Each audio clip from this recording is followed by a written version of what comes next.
Hello everyone, नमस्ते सबैजनालाई। आज हामी HTML र CSS को युज गरेर केही एउटा आइकन बार बनाउनेवाला छौँ, जुन केही यस्तो देखिन्छ।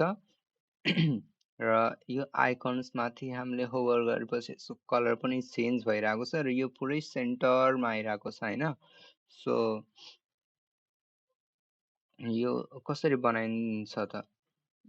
सो यसको लागि हामीले के गरेको छौँ, एउटा प्रोजेक्ट 1 भन्ने एउटा फोल्डर बनाएको छौँ, जसमा हामीले index.html फाइल बनाएको छौँ अनि style.css फाइल बनाएको छौँ र यहाँनिर एउटा डिभ लिइहालेको छौँ। यो डिभ चाहिँ किन लिएको छ कि हामी आफ्नो जति पनि कोडहरू हुन्छ नि त्यो डाइरेक्ट बडी भित्र नलेख्ने, जति पनि हामी कोड लेख्छौँ त्यो सबै यो चाहिँ मेन भित्र लेख्दा राम्रो हुन्छ कि, त्यसैले हामी यो मेन लिएको छौँ, अझै केही पनि हैन। अनि यो मेनलाई चाहिँ हामीले के गरेको छौँ, 100% विड्थ र हाइट दिइहालेको छौँ र यसले 100% विड्थ र हाइट लियो कि लिएन साँच्चै त्यो प्रुभ गर्नको लागि यसलाई ब्याकग्राउन्ड कलर पनि सालमन दिएर हेरौँ। र एउटा कुरा लिङ्क गरेको छैनौँ हैन, लिङ्क गरिहालौँ, नत्र CSS काम नै गर्दैन। अनि अब हामीले आउटपुट हेर्न सक्छौँ। ओके, यो हामीहरूको 100% विड्थ हाइट लिएर आएको छ अनि यसको ब्याकग्राउन्ड कलर चाहिँ सालमन छ हैन। म के गर्छु, अहिले हामीलाई ब्याकग्राउन्ड कलरको आवश्यकता छैन, ब्याकग्राउन्ड कलर हटाइदिन्छु, यो हट्यो। अनि जस्तै यहाँनिर यो कन्टेन्ट छ नि, यो हाम्रो आइकन बार त्यो चाहिँ सेन्टरमा आएको छ। त हाम्रो पनि आइकन बार अहिले बनाएको छैनौँ, तर जतिखेर बनाउँछौँ त्यो सेन्टरमा आओस् त्यसको लागि केही कोड सुरुमै लेखिहालौँ हैन। त त्यो कसरी हुन्छ, जस्तै हामीले यहाँ लेखेको छौँ नि, यो हाम्रो टप लेफ्टबाट आउँदैछ। अब यसलाई सेन्टरमा कसरी पुर्याउने त? सिम्पल छ, धेरै केही गर्नु पर्दैन। यहाँनिर डिस्प्ले फ्लेक्स लेख्नुपर्छ अनि त्यसपछि justify content centre, align item centre लेख्यो भने यो हामीहरूको सेन्टरमा आइहाल्छ, हाम्रो बडीको ठ्याक्कै सेन्टर।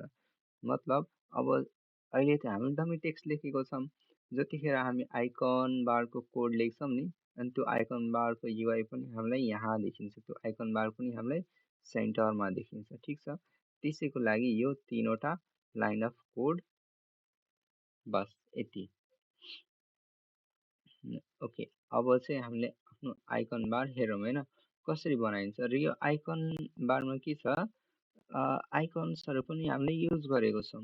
सो आइकन्सको सेटअप पनि अहिले नै गरौँ है, अहिले नै गरौँ, पछि को सट्टा अहिले नै गरिहालौँ। सो म रिमिक्स आइकन ओपन गर्छु।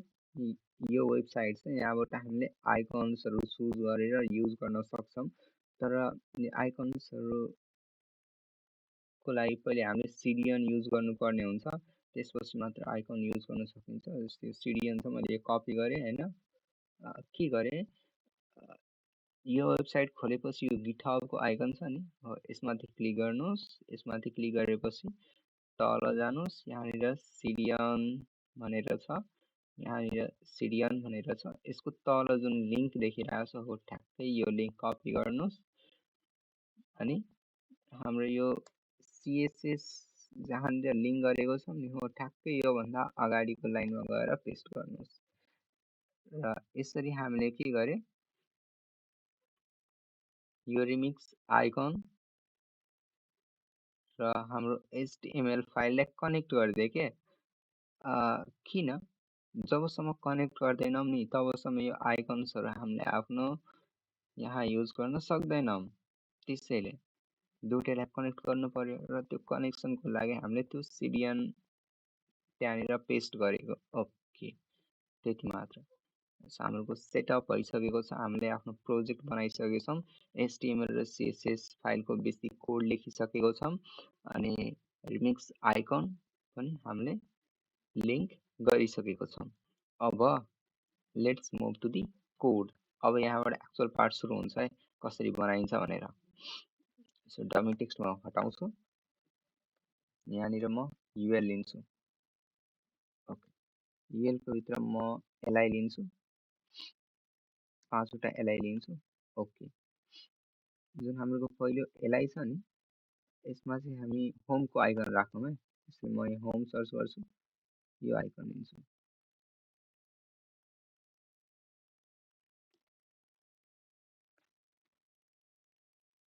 सिमिलरली अर्को आइकन चाहिँ म सर्चको लिन्छु।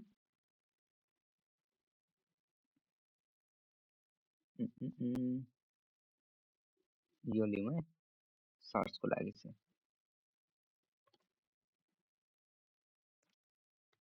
अनि तेस्रो आइकन चाहिँ हामी मेलको आइकन लिउँ, मेल।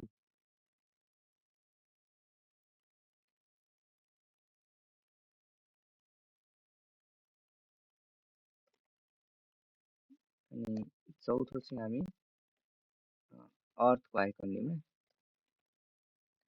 अर्थ। यो खाले कपी पेस्ट। यो अन्तिम चाहिँ हामी ट्र्यासको आइकन लिउँ, मतलब डिलिट, ट्र्यास। यो आइकन लिउँ ट्र्यासको लागि।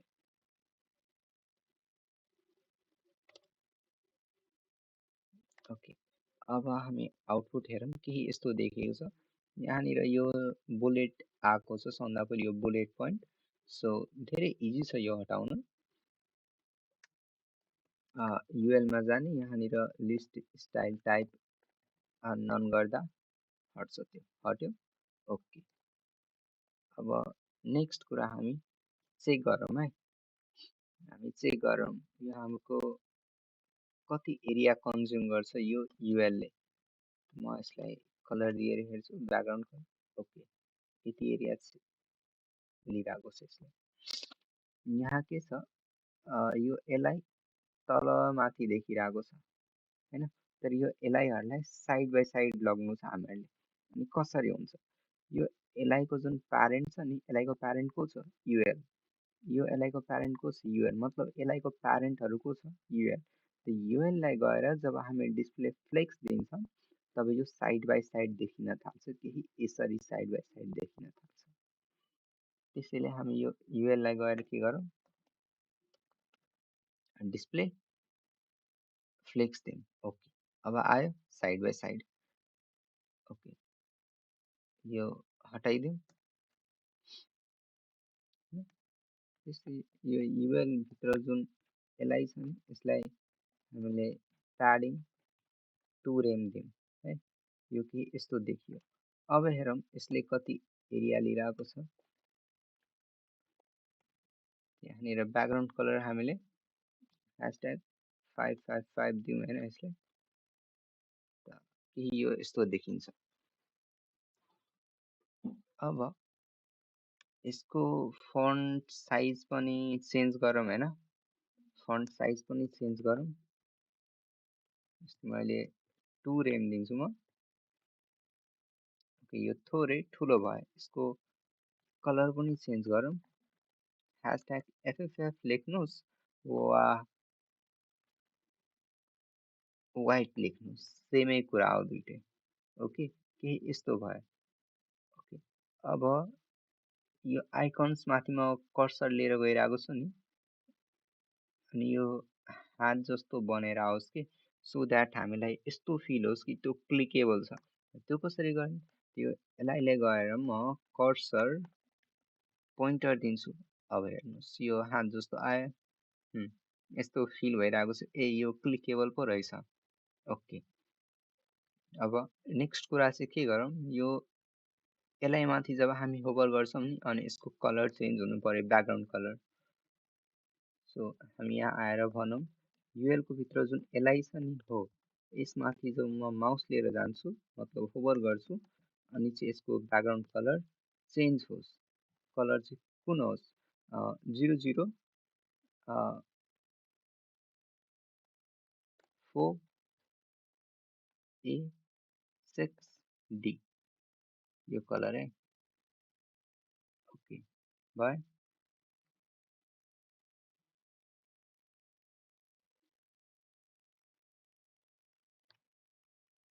यो कलर त्यति ठिक छैन, अर्को कलर राखौँ।